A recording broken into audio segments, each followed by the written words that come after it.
Kaway-kaway, Team Rosa. Meron po tayong katanungan dito galing kay Evelyn Clutario Domingo. Ang tanong niya, ano po ba daw ang gagawin niya kasi nawala yung OR at CR ng kanyang sasakyan? Ano po ba daw ang mga requirements para magkaroon ulit ng bagong OR at CR? Okay, Evelyn. Ang OR, pwede po natin siyang ipa-reprint. Either pupunta kayo sa district office kung malapit lang sa inyo at pwede kayong magpa-reprint ng inyong official receipt. Pero kung alam din ninyo ang inyong client account, pwede po ninyong i-access sa LTO portal.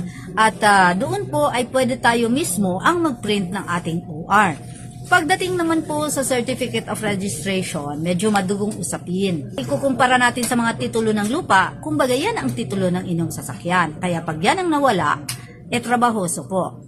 Unang-una, kukuha kayo ng affidavit of loss. And then, pupunta kayo sa local police station at kayo ay kukuha ng extract from the police blotter na nawala ang inyong Certificate of Registration. After that, dadalhin nyo po yung papel nyo sa regional office kung saan belong yung district office na nirehistro nyo ang inyong sasakyan at kukuha tayo ng regional clearance.